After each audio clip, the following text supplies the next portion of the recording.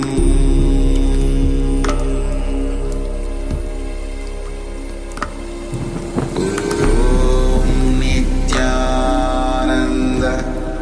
Paramashivoham.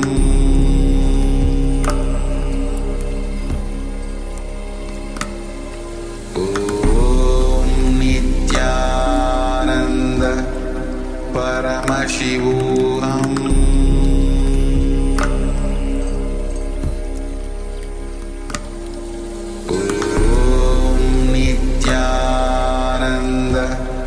Paramashivoham.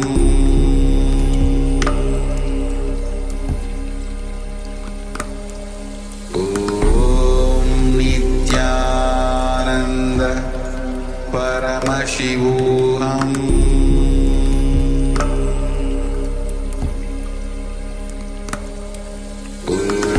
Om Nityananda Paramashivoham.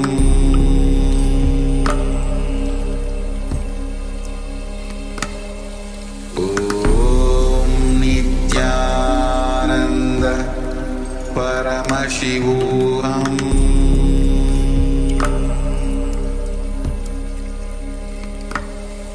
Om Nityananda Paramashivoham.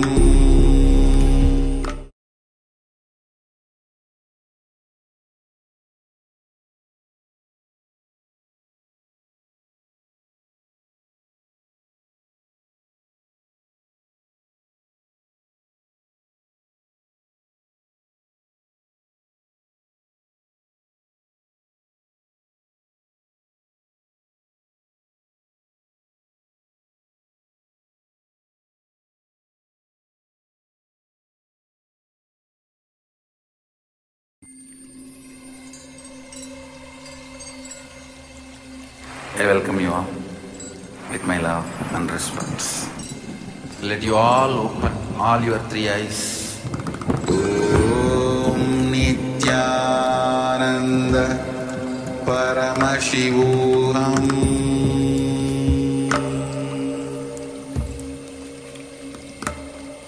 Om Nityananda Paramashivoham.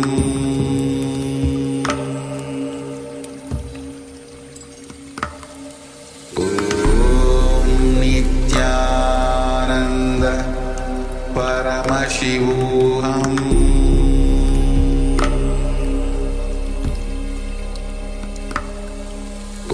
Om Nityananda Paramashivoham. Om Nityananda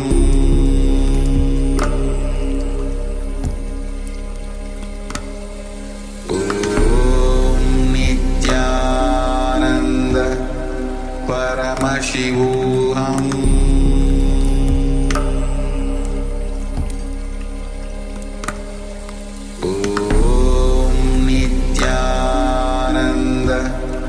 Paramashivoham.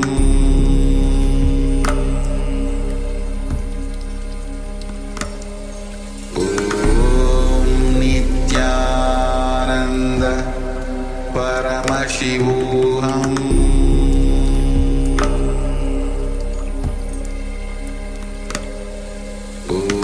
Om Nityananda Paramashivoham.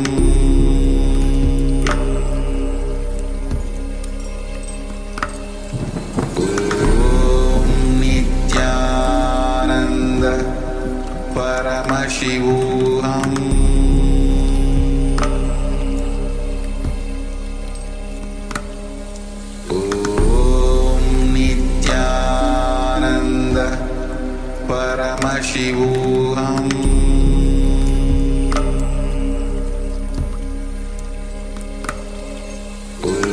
Om Nityananda Paramashivoham.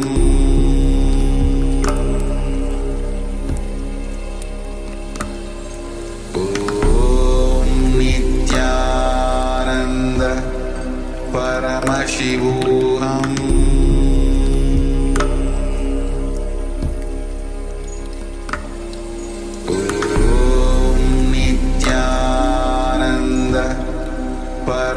Paramashivoham.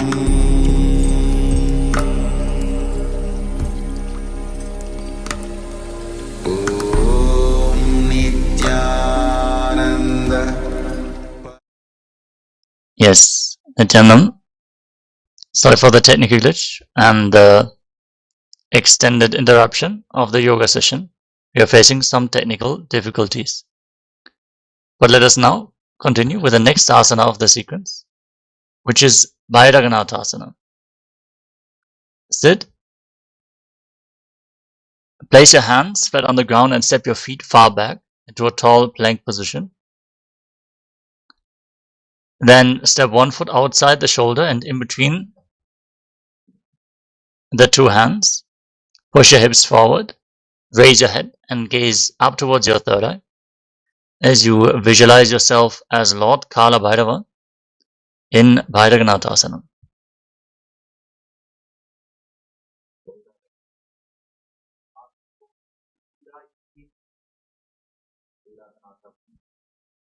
Now exchange the position of your feet. Step the other foot forward, outside the shoulder in between the hands. Raise your head, gaze up, and visualize yourself as Lord Kala Bhairava.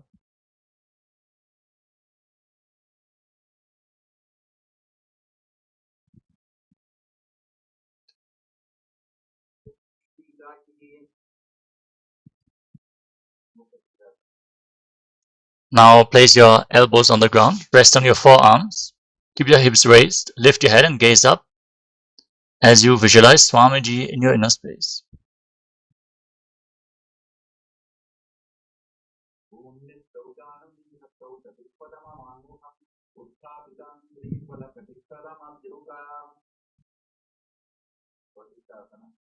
Now rise back up onto your hands and rotate your body. Lift one arm up to the sky, gaze up along the raised arm, and visualize yourself as Sage Vashishta. We have to super quick. Now rotate your body in the opposite direction. Repeat Vashishtasana.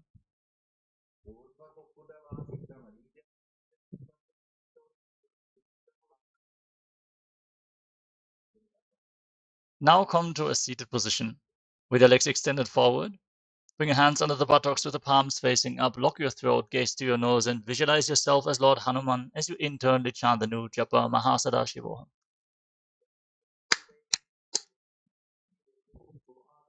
I wish I had loaded the faster file. I have a faster file. Now lean forward and down and hold onto your big toes in Prana Mudra as you engage Mahamudra Bandha and visualize Swamiji in your inner space.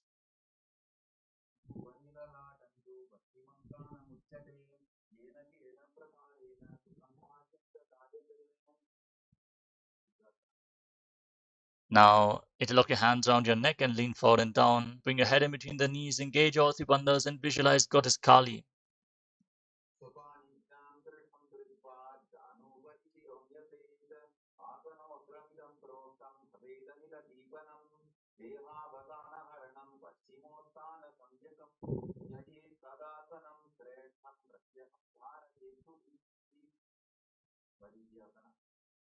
Now step one foot in towards your body. Heel against the perineum. Knee raised, wrap your arm around the leg and interlock both hands behind your back as you visualize yourself as Sage Marichi.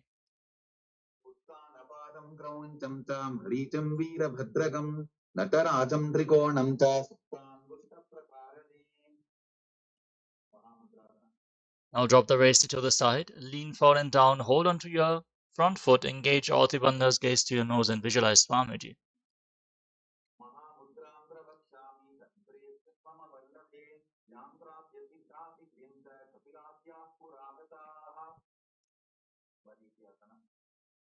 Now exchange the position of your feet, step the other foot in towards your body, wrap your arm around, interlock both hands behind, lean forward and down and visualize Sage Marichi.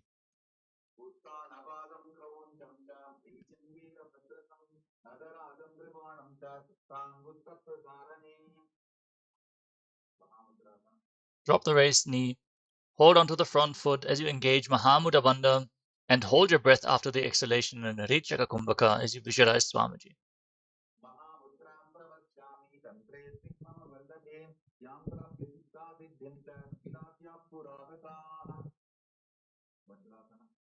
Now rise up, join the soles of your feet together, interlock your fingers around the toes, pull your heels against your perineum and push your knees to the ground.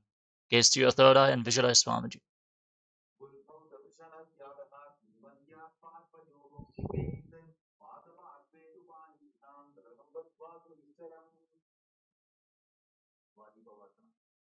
Now extend your feet away, hands on the knees, toes together, heels apart, lock your throat, gaze to the nose and visualize Swamiji.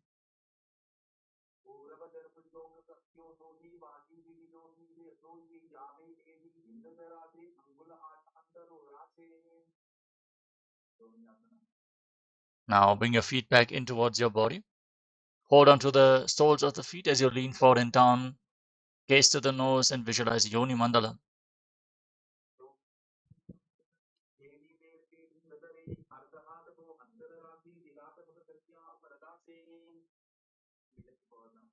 Rise up, extend your feet away from the body. Keep your heels together, toes apart. Extend your arms out to the side and lean forward and down. Place your forehead on the ground. Gaze to the nose and visualize Swamiji.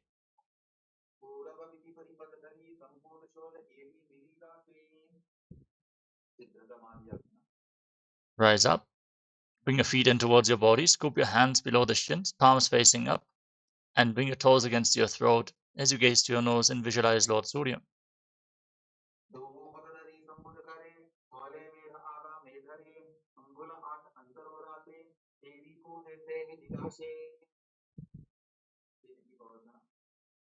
Now rise up, bring your feet in, open up the soles of the feet like a book. Press your elbows onto your thighs and gaze to your nose and visualize Swamiji.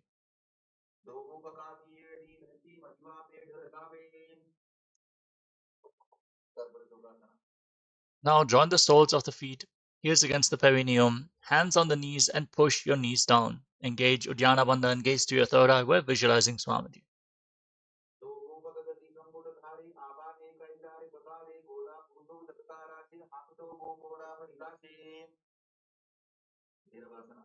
Now rotate your feet, bring your toes down, heels up, hands on the knees in Bindu Mudra. Try to bring your knees to the mat. Engage Uddiyana Bandha, gaze to your third eye and visualize yourself as Lord Kala Bhairava.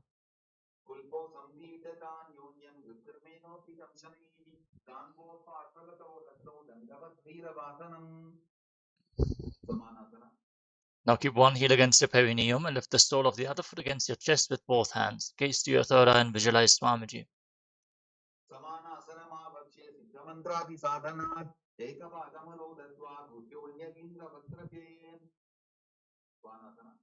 Lift the leg over your shoulder. Extend the opposite leg forward and up. Gaze to your third eye and visualize Swamiji in your inner space.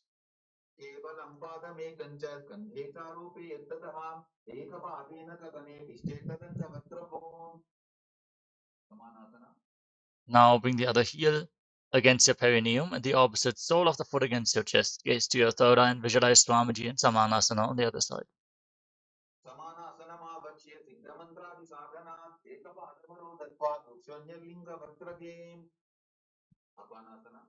Lift the leg over the shoulder, extend the opposite leg forward and up. Gaze to your third eye and visualize Swamiji.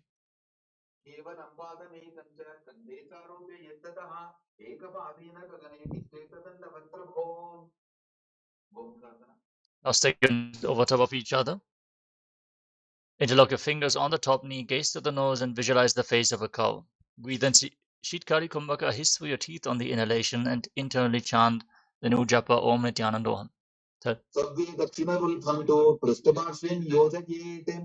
Right, it's super weird. It's so loud.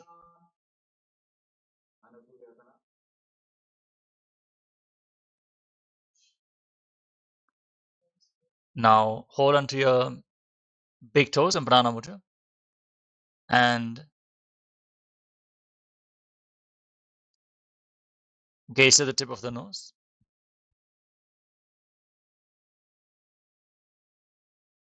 Hold your stomach in and up in Uddiyana Bandha and visualize yourself as Rishikana Surya.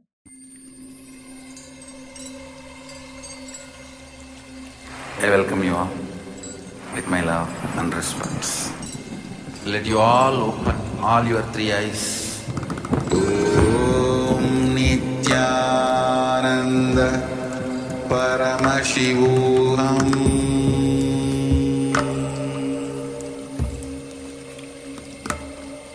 ॐ नित्यानन्द परमशिवोऽहम्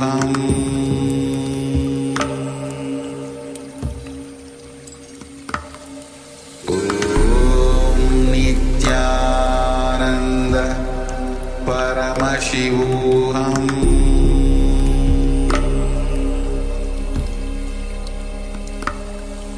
ॐ Nityanand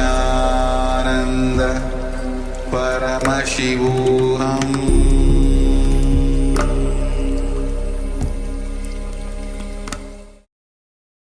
Yes, sorry for the technical glitch. We're back.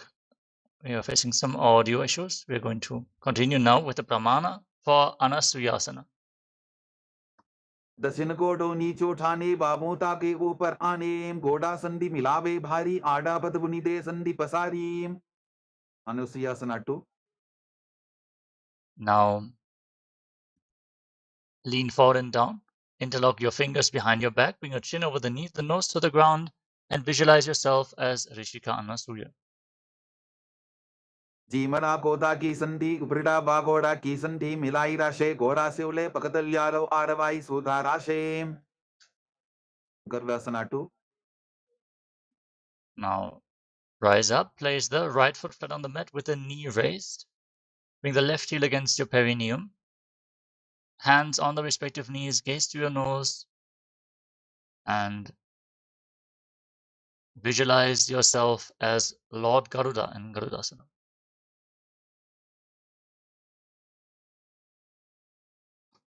दावो बकमोड़ी येडी बाहिला बुल्फमूल द्वारे नी सईदे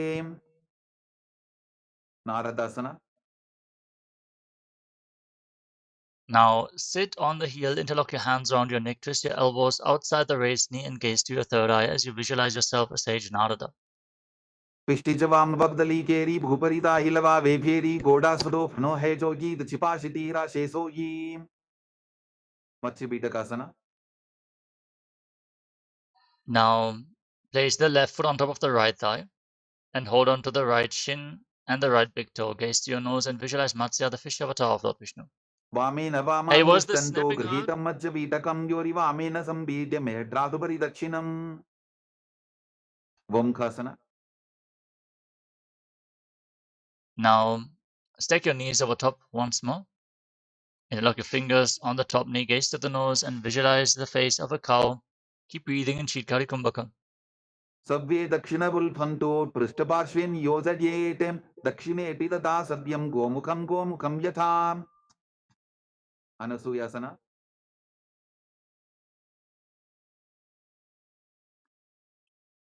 Now hold onto your big toes, pull your stomach in and up in Uddiyana Bandha, and visualize yourself as Rishika Anasuya. दक्षिण कोटो नीचो ठाने बाबोता के ऊपर आने गोडा संधि मिलावे भारी आडा पद बुनी दे संधि पसारी अनुसुयासना 2.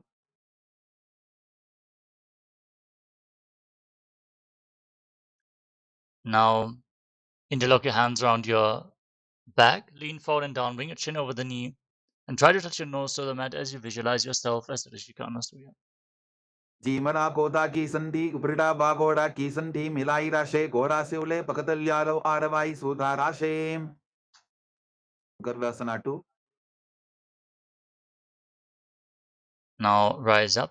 Place the sole of the left foot flat on the mat, the left knee raised.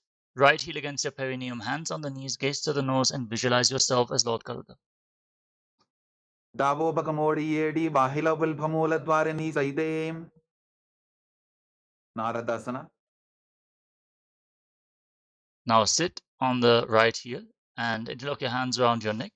Twist your elbows outside the raised knee and gaze up towards your third eye as you visualize yourself as Sage Narada.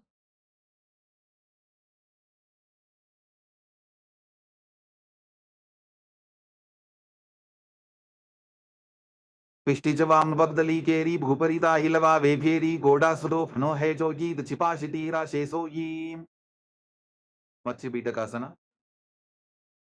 Now Place the right foot on the left thigh and hold onto the left shin and left big toe. Gaze to your nose and visualize Matsya, the fish avatar of Lord Vishnu.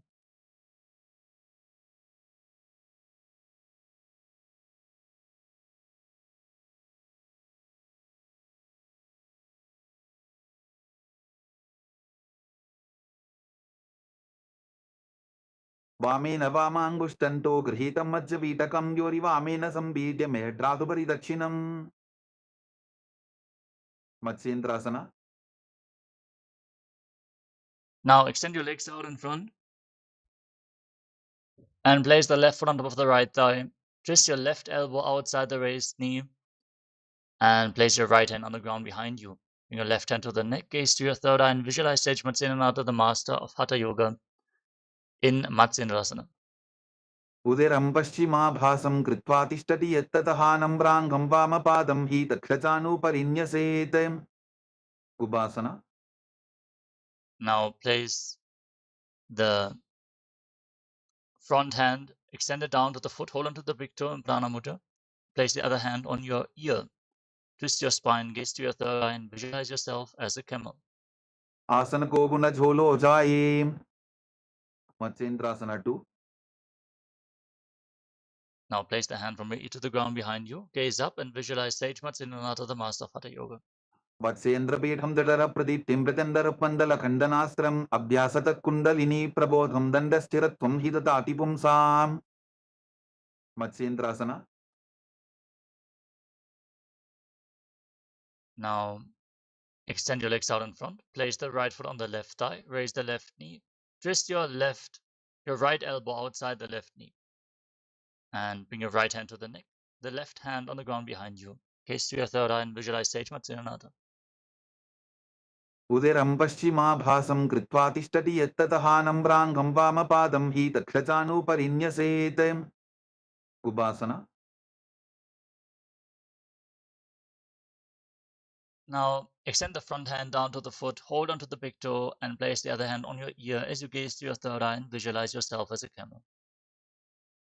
आसन को गुण झोलो जाए मत्स्येन्द्रासना 2.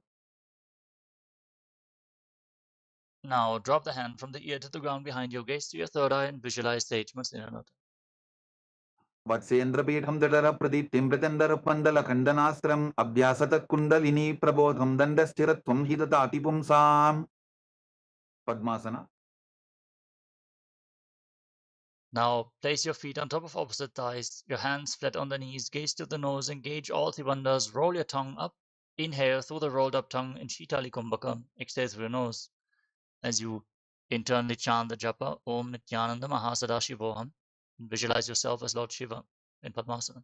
आसनं द्विधं प्रोक्तं पद्मं वज्रासनं तथा ऊर्ध्वोरुपैचेद्धत्ते उभे पादतले यथा padmasana 2. Now cross your arms in front of your body, hold on to the respective big toes and prana mudra, gaze to the nose and visualize yourself as Devi Paramashivoham. उत्तानौ चरणौ कृत्वा ऊरु संस्थौ प्रयत्ततः ऊरु मध्ये तथोत्तानो पानी कृत्वा तु तादृशो कुक्कुटासना. Now bring your hands through your legs, place your palms on the mat and lift your entire body up on your arms. Breathe in Sahadra Kumbhaka calmly through your nose and visualize yourself as a rooster. पद्मासनं सुसंस्थाप्य नान्वोरोरन्तरे करो निवेश्य भूमावासिष्ठे व्योमस्थः कुक्कुटासनः बद्धकेकी आसना. Now rise up onto your knees with your legs in Padmasana. Place your palms on the ground, fingers pointing towards your body. Bring your elbows against your navel, lean forward, and then lift your legs off the ground. Balance on your arms as you visualize Swamiji. धरामवष्टभ्यकरत्वेन तत्कूर्परिस्थापितानाभिपार्श्वः उच्चासनो दण्डवदुत्तितर्खे मायूरमे तत्र वदन्ति पीठं मयूरं पद्मकं कुर्यात् बद्धकेकीति कथ्यते mayurasana. Now extend your legs back. With your palms on the ground, fingers pointing towards your body. Bring your elbows against your navel, lean forward, and then stretch your legs back straight while visualizing yourself as a peacock. अथ वक्ष्ये Mahadev मयूरासनमुत्तमं Bhumo nibatya hastau dvau paropari dehakam. Makarasana. Lay down flat on your stomach, interlock your hands around your neck, forehead on the ground, and rotate your feet so the toes are pointing to the side as you visualize yourself as a crocodile. Adhyasashede hridayam nidhaya bhumo च पादौ च प्रसाद्यमानो शिरश्च धृत्वा करदण्डयुग्मे देहाग्निकारं मकरासनं तत्. Salabhasana. Now place your palms on the ground and lift your legs off the ground completely, visualizing yourself as a locust. अध्यासशेते करयुग्मवक्षो भूमिमवष्टभ्य करयोस्तलाभ्यां पादौ च शून्ये च वितस्ति चोर्ध्वं वदन्ति पीठं शलभं मुनीन्द्राः. Ushtrasana.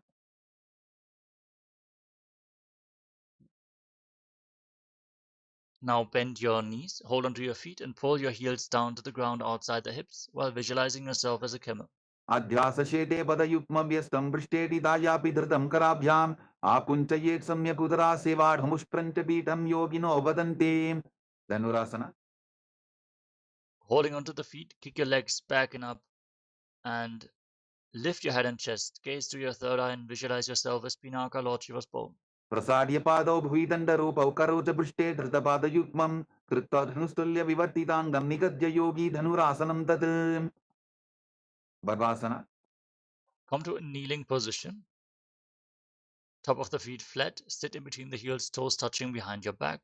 Gaze to your third eye, visualize Swamiji and internally chant Om Nityananda Paramashivoham.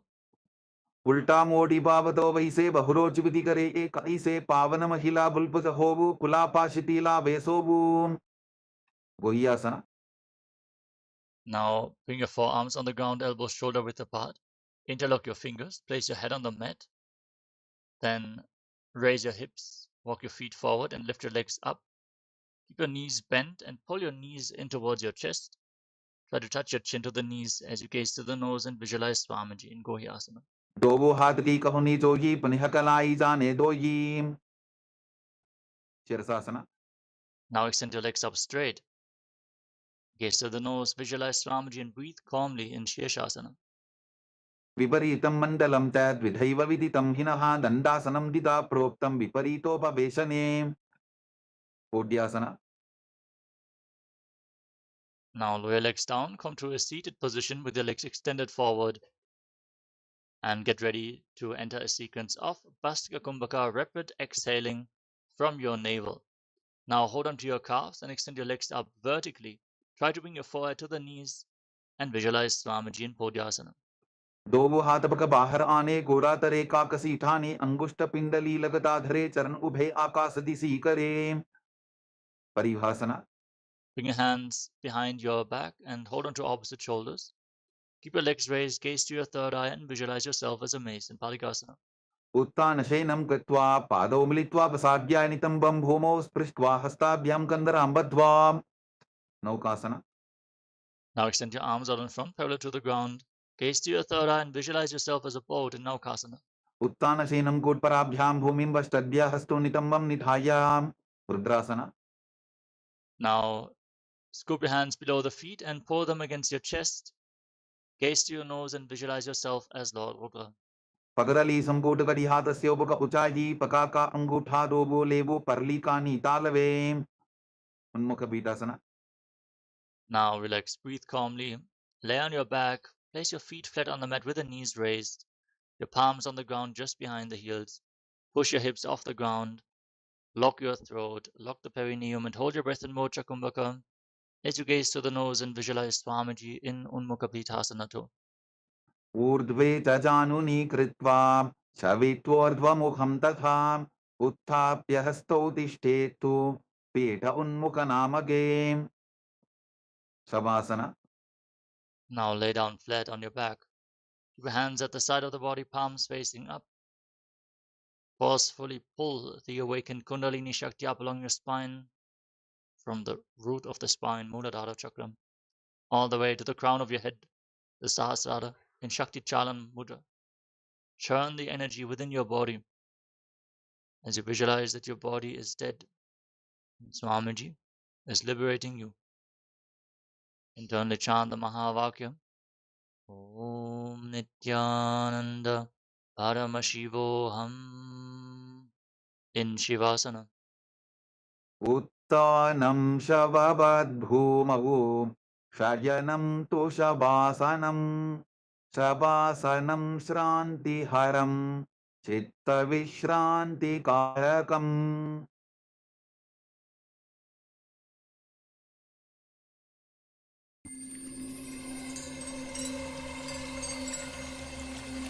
I welcome you all with my love and respect.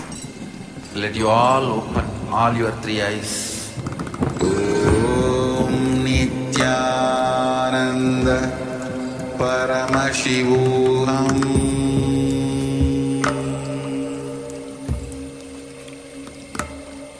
Om Nityananda Paramashivoham.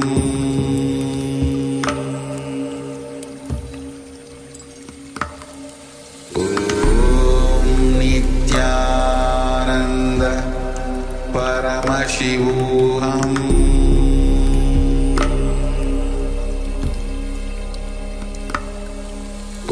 Om Nityananda Paramashivoham.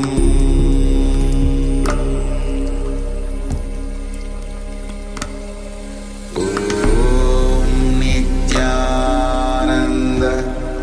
Paramashivoham. Om Nityananda Paramashivoham.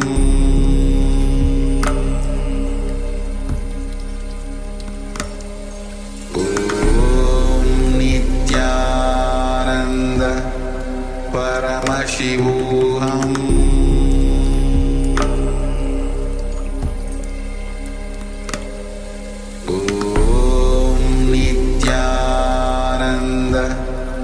Paramashivoham. Om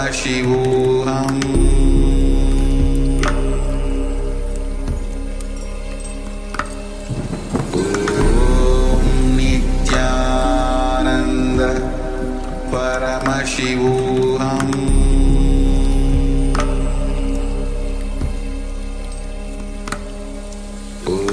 Om Nityananda Paramashivoham.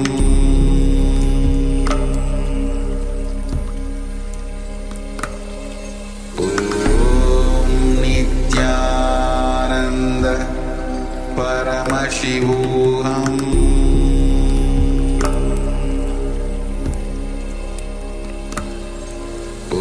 Om Nityananda Paramashivoham. Om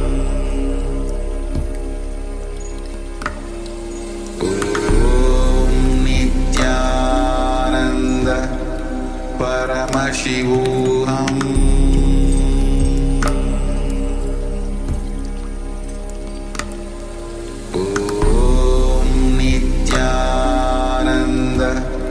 Paramashivoham. Paramashivoham.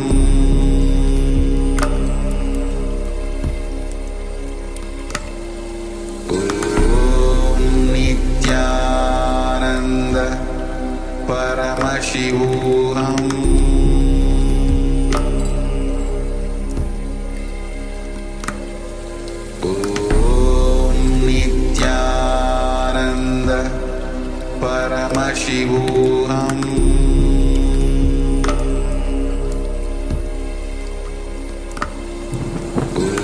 Om Nityananda Paramashivoham.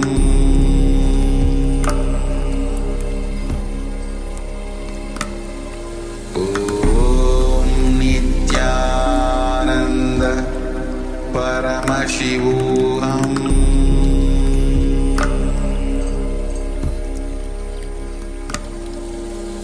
Om Nityananda Paramashivoham.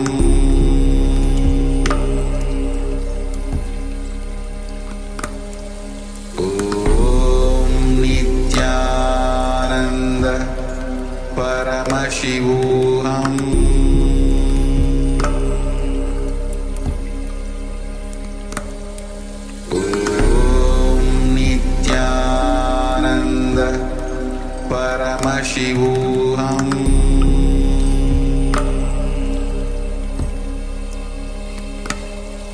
Om Nityananda Paramashivoham.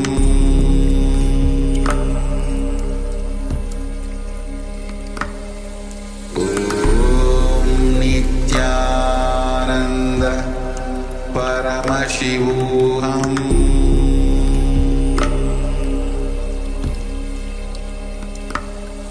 Om Nityananda Paramashivoham.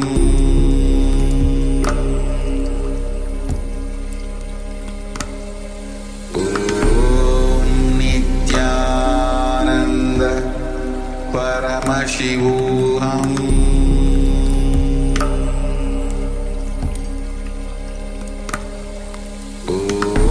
Om Nityananda Paramashivoham.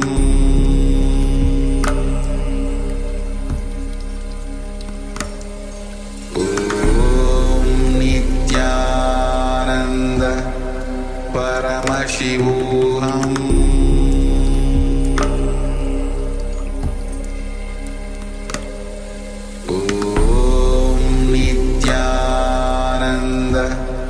Paramashivoham.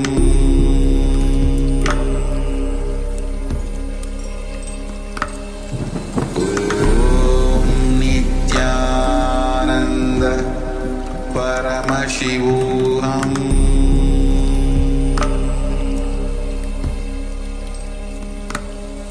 Om Nityananda Paramashivoham.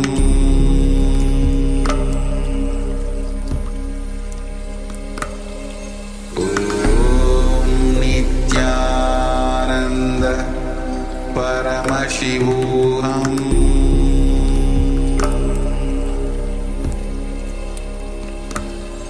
Om Nityananda Paramashivoham.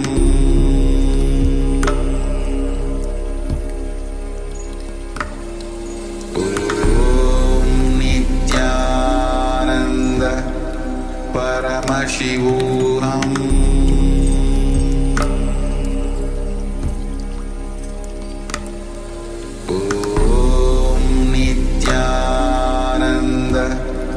Paramashivoham.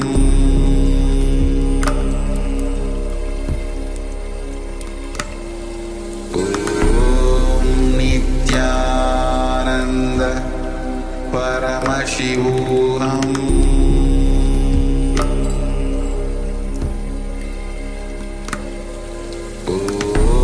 Om Nityananda Paramashivoham.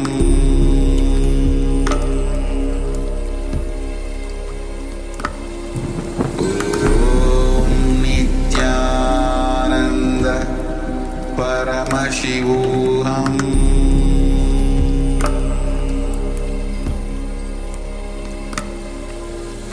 Om Nityananda Paramashivoham.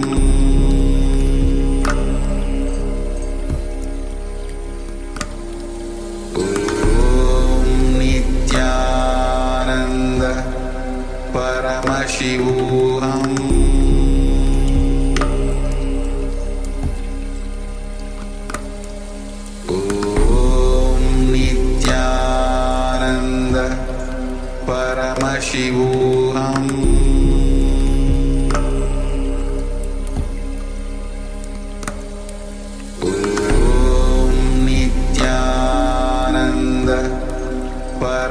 Paramashivoham.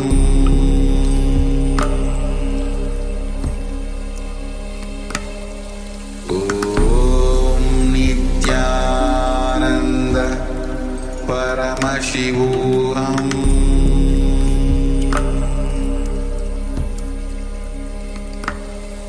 Om Nityananda Paramashivoham.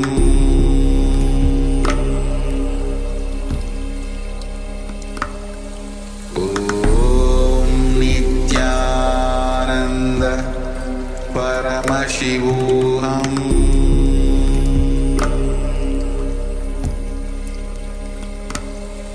Om Nityananda Paramashivoham.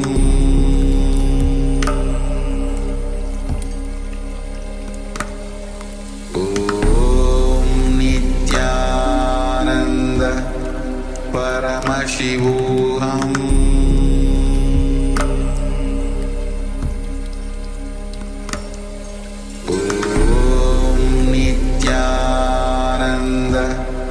Paramashivoham.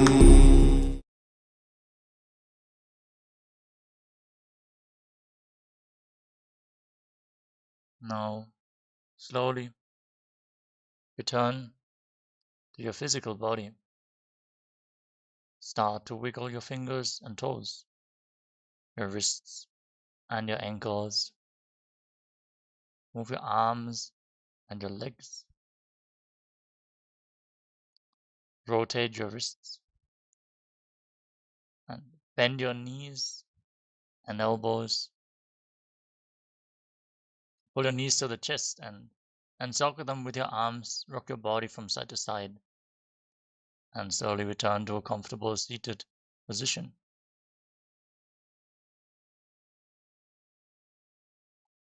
Congratulations! You completed the Pratama Vinyasa Krama, the first 108 asanas of this sequence. We want to complete with all the participants for the variety of technical problems that you have been facing and the delay at which we are going to start the Paramashivoham Level 1 program now. Enjoy the final day of Paramashivoham as we're having a lot of new sessions on the topic of Guru Bhakti. So make sure to stay tuned and get ready. And yes, for all the Paramashivoham level.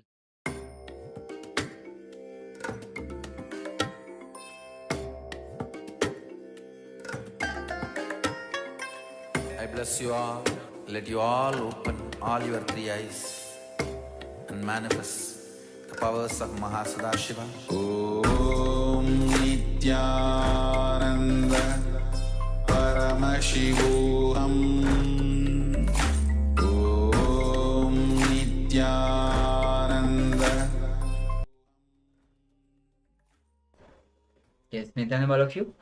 So after this intense 100 asana sequence, take a moment to refresh. If you want to have a quick refresh, take a moment. We'll be starting with the power manifestation shortly, and meanwhile you can have the eye band with you and piece of cloth with you, so that you can start with the power manifestation.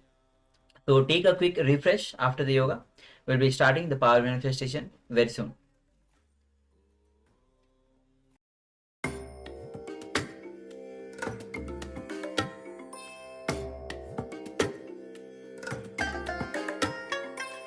I bless you all. Let you all open all your three eyes and manifest the powers of Mahasadashiva. Om Nityananda Paramashivoham.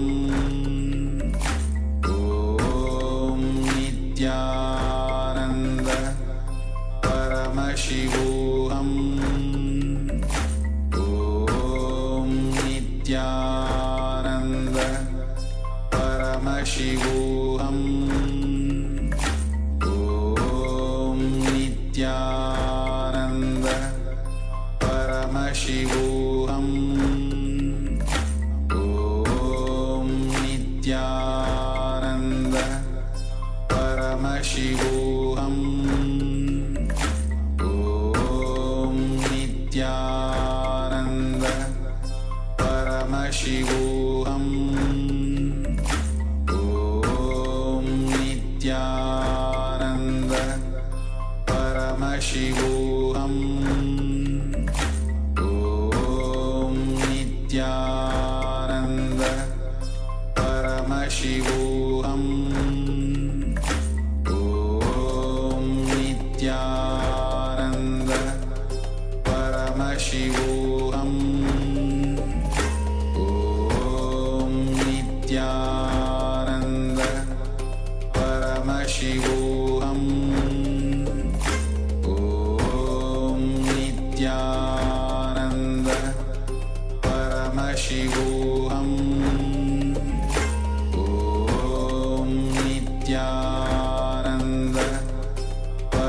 Paramashivoham. Om Nityananda Paramashivoham.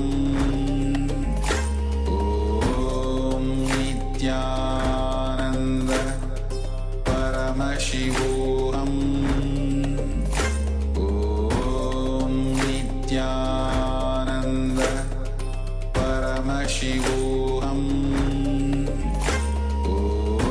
Om Nityananda Paramashivoham. Om Nityananda Paramashivoham. Om Nityananda Paramashivoham. Om Nityananda Paramashivoham. Om Nityananda Paramashivoham. Om Nityananda Paramashivoham. Om Nityananda Paramashivoham. Om Nityananda Paramashivoham. Nose, pull your stomach in and up and exhale. Hold your breath and Rechaka Kumbhaka as you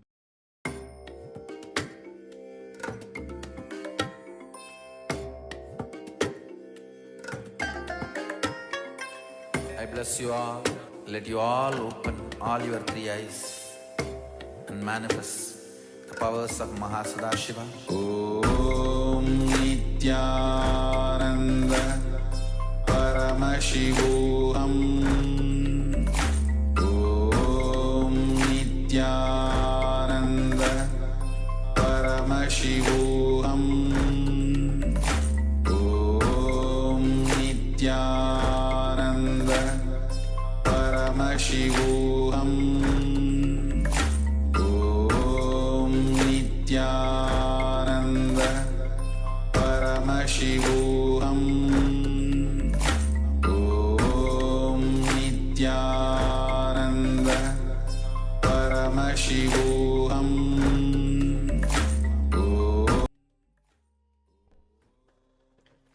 Nityanandam Paramasukadam Kevalam Jnanamurtim Dvandvatitam Gaganasatisham Taptamasyadiraksham Ekam Nityam Vimalacham Sarvadhi Sakshibhutam Bhavatitam Trigunahitam Sadgurum Tam Namami.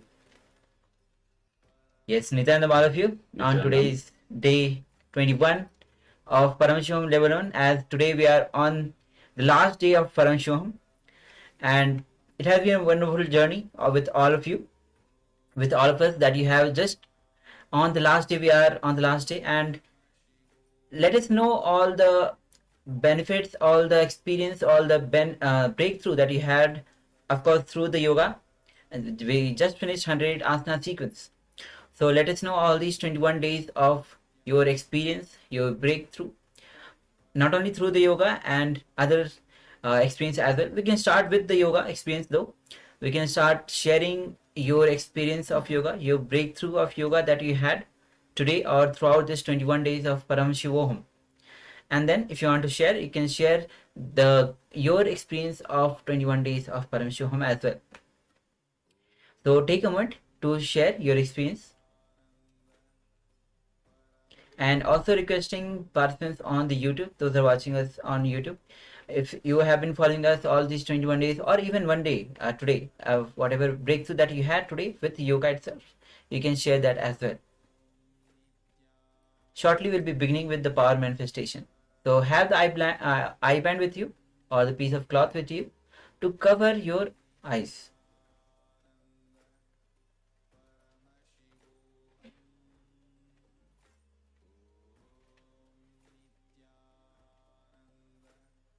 Okay, so meanwhile we'll be entering into the Sas Pramana of manifesting the power of third eye, and Meanwhile, you can take a moment to grab a piece of cloth or the eye band that will be required during the power manifestation, which will be entering very shortly. So the Sas Pramana goes as Kapala antarmano yasya tishtan militalochanaha kramena manaso dharyat lakshaye lakshamuttamam. Parameshwar says, by fixing the mind on the inner space within the ground center and sitting stably without any movement, having the eyes closed in succession, but that stability of the mind and the inner space through the power of third eye, one directly sees the ultimate goal, Lakshyam, by having the vision beyond the sight that reveals any object or place, attaining the space of oneness with the source, Paramashiva. So let's get ready. Have the blindfold, eyes covered with the blindfold, and if you don't have the eye bands, have the piece of cloth on your eyes. Also requesting all participants that have currently not got their camera switch on, so all the participants in the Zoom room that haven't got their camera switched on, please switch on your cameras and be available in the camera. And let us participate in this power manifestation segment. So now, take a moment, and those who have not yet switched on their cameras, please switch on your cameras. Have the blindfold on your third eye, on your eyes, two eyes, to cover your two eyes. We do not engage two eyes during the power manifestation. And so light, so that the light doesn't fall. We are manifesting the powers of third eye. Now, bring your awareness to your third eye. And visualize Swamiji in your third eye. Let Swamiji's energy flow through you. Do not engage your mind. Sit comfortably. Sit fully relaxed. Do not force yourself to manifest this power. Anyway, it is Parameshwar, it is Swamiji who is manifesting through you. Only when you allow Swamiji to manifest through you, the power starts manifesting. So be completely relaxed, completely at ease. Start chanting Mahavakya. Om Nityananda Paramashivoham. Om Nityananda Paramashivoham. Om Nityananda Paramashivoham. With this intense vibration of Mahavakya, let's begin this power manifestation. The image is now being projected on your screen. Let's begin. Paramashivoham. Om Nityananda Paramashivoham. Om Nityananda Paramashivoham. Om Nityananda Paramashivoham. Om Nityananda Paramashivoham. Om Nityananda Paramashivoham. Om Nityananda Paramashivoham. Om Nityananda Paramashivoham. Om Nityananda Paramashivoham. Om Nityananda Paramashivoham. Om Nityananda